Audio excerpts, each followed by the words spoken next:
Bonjour à tous et bienvenue sur ma chaîne YouTube. On va continuer la suite sur le cours du fer. La dernière fois, on a vu le métabolisme. Aujourd'hui, on va aborder l'exploration du bilan martial.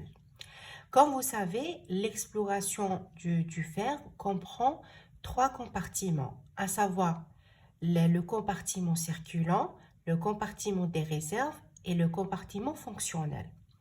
Avant de commencer, on doit d'abord parler sur les précautions analytiques et le prélèvement.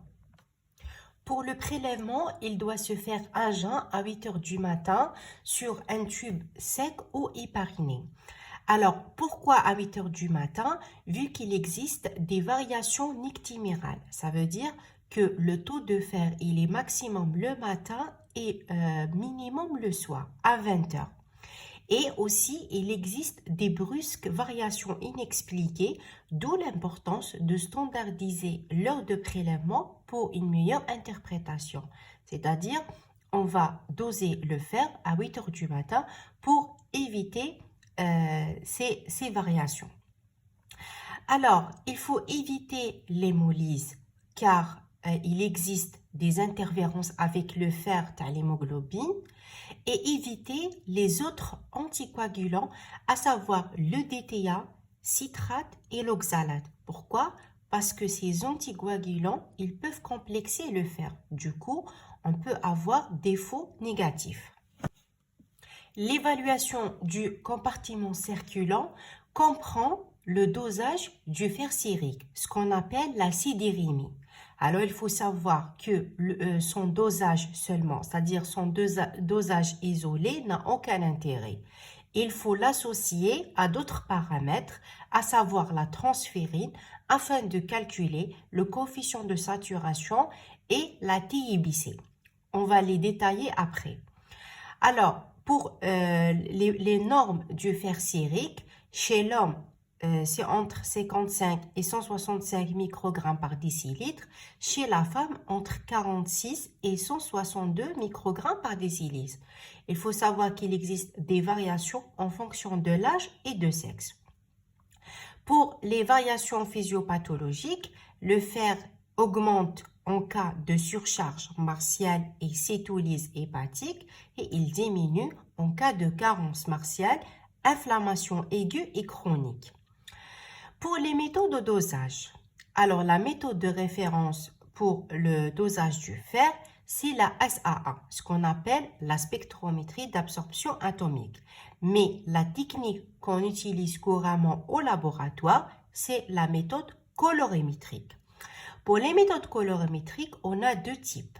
On a la technique sans déprotéinisation et la technique avec déprotéinisation. Les deux techniques ont le même principe. Alors, le principe de la technique colorimétrique comprend la première étape. Il s'agit de libération du fer du transpirine par acidification.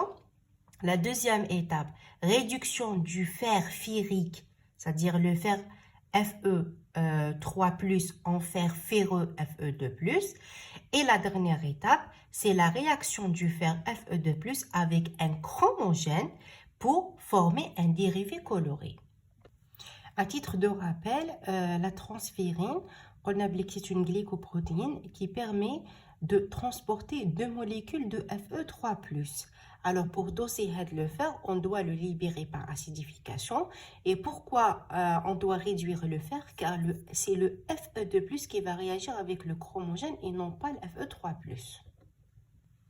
Et voici quelques exemples des composants utilisés afin de libérer le fer de la transférine et permettre sa réduction ainsi que les chromogènes utilisés.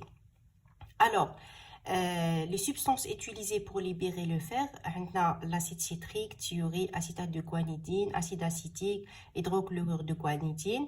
Les composants qui permettent sa réduction, c'est la vitamine C, acide thioglycolique, hydroxylamine thioglycolate et l'acide ascorbique, hydroxylamine. Ou les chromogènes utilisés, on a deux types, on a le ferrène et le ferrosine. Maintenant, on va aborder les deux techniques colorimétriques utilisées pour doser le fer sérique. Pour la technique colorimétrique qu'on utilise au laboratoire, c'est la technique sans déprotéinisation. L'acidification, on va utiliser un tampon acide, c'est le HCl, afin de libérer le fer de la transférine. Donc, on va le libérer sous forme de Fe3+. Le Fe3+, il va être réduit en Fe2+, grâce à la vitamine C. On va rajouter thurie et hydroxylamine dans le réactif afin d'éliminer l'interférence du cuivre. Et à la fin, le Fe2+, il va réagir avec un chromogène pour donner le chromogène coloré. Les chromogènes utilisés, ce sont des triazines. On a deux types, le férène et férosine. La différence entre les deux, c'est qu'une molécule de férosine va réagir avec un atome de fer Fe2+, donc pour nous donner un complexe équimolaire. Par contre, le férène, on a besoin de 3 molécules de férène pour réagir avec un atome de fer. Une petite remarque, l'ajout de chlorhydrate de guanidine dans le réactif, il permet de dénaturer les lipoprotéines. Alors, quel est l'intérêt? C'est pour l'éclaircissement des spécimens troubles, c'est le sérum et les troubles, et pour accélérer la réaction et éliminer les interférences. Maintenant, pour ce qui concerne la technique avec déprotéinisation, le principe, c'est que on va déprotéiniser le sérum en milieu acide et ajouter le réducteur afin de réduire le Fe3+ en Fe2+, et le fer sérique est dosé sur le surnageant de centrifugation. Bien sûr, on va effectuer une centrifugation, donc on va éliminer le précipité, les protéines, et le surnageant, il contient le fer sérique. Maintenant, la différence avec la technique sans déprotéinisation, le chromogène utilisé, ce n'est pas de type triazine, mais c'est le bateau-phénanthroline sulfoné. L'avantage de cette technique, c'est qu'elle va éliminer les interférences dues à la bilirubine, hémoglobine et les médicaments. Mais l'inconvénient, c'est que c'est une technique semi-manuelle et on a besoin d'un volume échantillon important. Pour le deuxième paramètre qu'on doit doser pour évaluer le compartiment circulant, c'est bien la transférine, qui est une glycoprotéine, permet de transporter le fer dans le sang. Alors, les techniques de dosage, c'est des techniques immunoanalyse, immunonéphélimétrie ou immunoturbidimétrie, et elle est présente dans le sang environ 2 à 4 grammes par litre. Maintenant, quel est l'intérêt de son dosage? Premièrement, c'est pour apprécier les capacités de synthèse de transférine par le foie en rapport avec les réserves en fer. Alors, il existe une corrélation inverse avec les réserves. Si les réserves sont diminuées, la transférine augmente. Le deuxième intérêt, c'est qu'elle a un intérêt dans les bilans nutritionnels et inflammatoires. Par exemple, si le patient présente une inflammation, la transférine, elle diminue. On va dire que la transférine, c'est une protéine négative de la réaction inflammatoire. Maintenant, pour ce qui concerne les variations physiopathologiques de la transférine, alors physiologiquement, la transférine, elle diminue dès l'âge de 60 ans. Pour les pathologies, on observe une hypertransférinémie en cas de carence en fer. Donc, si on a une carence en fer, la transférine augmente. La capacité totale de fixation de la transférine augmente et coefficient de saturation diminue. Les deux, on va les détailler après. Hypotransférinémie, dans quel cas? Au cours d'une malnutrition, atteinte hépatique par diminution de synthèse, au cours du syndrome néphrotique par fuite urinaire des protéines et au cours du syndrome inflammatoire par hypercatabolisme. Maintenant, il existe une pathologie héréditaire, c'est atransférinémie, c'est-à-dire le patient ne présente pas la transférine dans le sang. C'est une maladie grave et se manifeste dès la naissance par une anémie hypochrome, car le fer absorbé n'est pas transporté, donc il va s'accumuler dans les organes, à savoir le foie, le rein, le pancréas et le cœur. Une petite remarque, la transférine, c'est un paramètre très stable qui peut être dosé après conservation pendant une semaine à température ambiante ou à +4. Les autres paramètres qu'on doit doser pour évaluer le compartiment circulant, on a la TIBC et UIBC. La TIBC, c'est quoi? C'est la capacité totale de fixation de la transférine. La UIBC, c'est la capacité latente de fixation de la transférine. Je m'explique. Alors, ce schéma, il présente la protéine transférine. On a dans le cours du métabolisme du fer que la transférine permet de transporter le fer et fixer deux atomes de fer sous forme Fe3+. Et on a dit que cette glycoprotéine est saturée environ un tiers. Donc, les deux tiers ne sont pas occupés par les atomes de fer. Donc, pour doser le fer sérique ou bien la sidérimie, c'est doser les deux molécules de fer qui sont liées. Le reste, on l'appelle UIBC. C'est la capacité latente de fixation. Et UIBC plus le fer sérique, c'est la TIBC, c'est-à-dire la capacité totale de la transférine à fixer les atomes de fer. Maintenant, pour le prélèvement, c'est la même chose. Il se fait sur un sérum au plasma hypariné. Bien sûr, éviter l'hémolyse, la lipémie et les autres anticoagulants.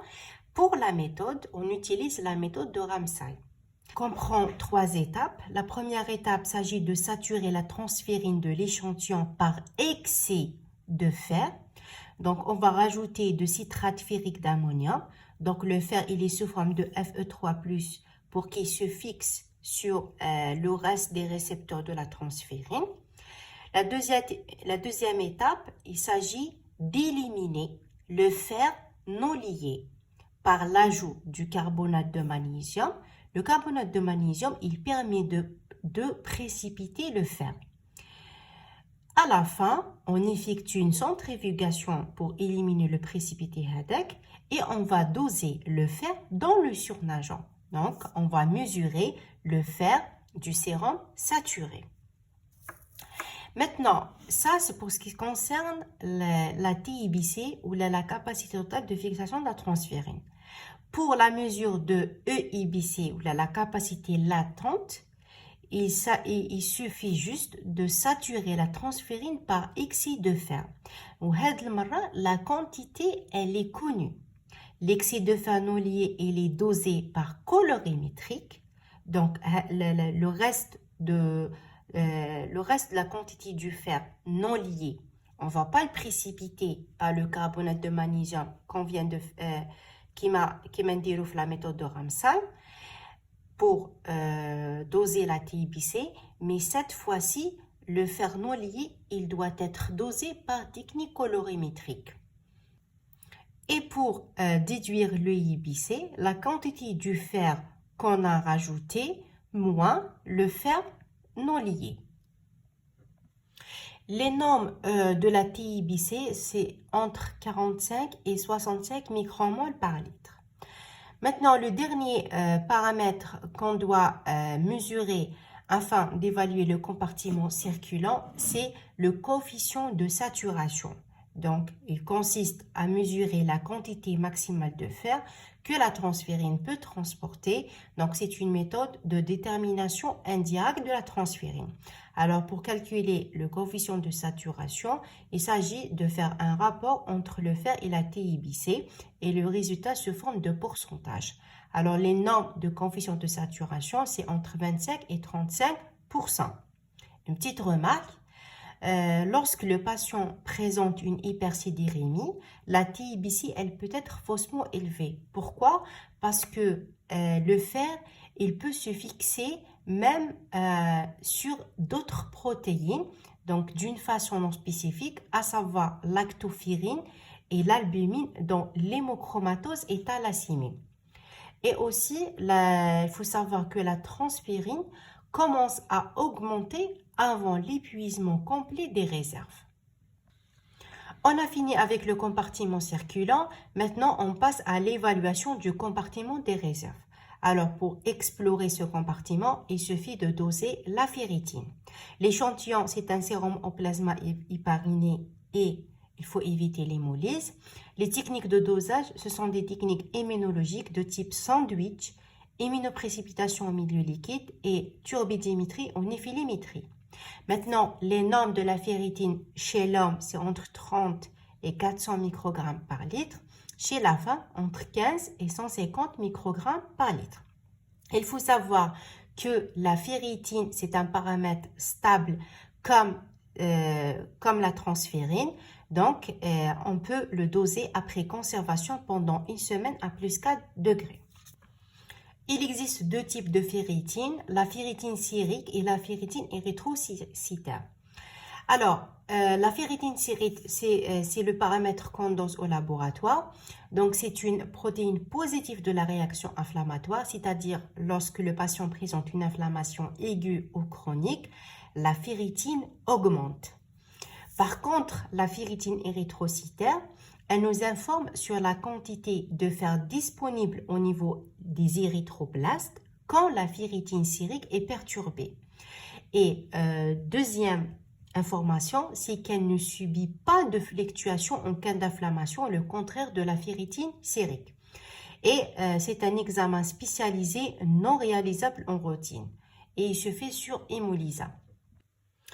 La ferritine, elle varie en fonction de l'âge et de sexe. Elle diminue chez l'enfant et elle augmente chez la femme après la ménopause. En cas de pathologie, elle diminue en cas de carence martiale et elle augmente en cas de surcharge en fer. En cas de syndrome inflammatoire, on appelle une protéine positive de la réaction inflammatoire. En cas de cytolyse hépatique, alcoolisme et les maladies héréditaires, la maladie de Gaucher et maladie de Steele. Une petite remarque. Au cours d'un traitement martial, la ferritine, c'est le dernier paramètre à se normaliser. C'est le témoin des réserves tissulaires. Et deuxième remarque, la ferritine normale n'exclut pas une carence martiale lorsqu'il existe un syndrome inflammatoire associé, en raison de l'élévation non spécifique de la ferritine qui en résulte. Je m'explique. Si le patient présente une anémie avec une inflammation, alors la ferritine, elle est normale. Pourquoi? Parce que au cours de l'anémie, la ferritine, elle diminue. Au cours de l'inflammation, elle augmente. Parce que c'est une protéine positive de la réaction inflammatoire. Genre, inflammation plus anémie, il y a une compensation et la ferritine, elle est dans les normes. Donc, c'est pour ça, si on trouve une ferritine normale au cours de syndrome inflammatoire, il n'exclut pas une carence martiale.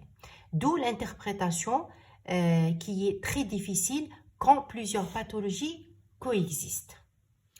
Et pour le dernier compartiment qu'on doit explorer, c'est le compartiment fonctionnel. La méthode de référence, c'est faire une ponction sternale avec la coloration des perles pour la mise en évidence des sideroplastes médulaires. Alors, la technique s'agit d'un geste invasif et rarement pratiqué. Du coup, il est remplacé par la mesure des paramètres hématométriques. C'est faire une formule afin de déterminer le taux d'hémoglobine, le volume globulaire moyen, la concentration corpusculaire moyenne de l'hémoglobine et l'indice de distribution du globule rouge. Le deuxième paramètre qu'on doit doser, c'est le récepteur soluble de transpirine qu'on a déjà cité le cours précédent à le métabolisme du fer. Alors, la technique, c'est ELISA et immunonéphilémétrie.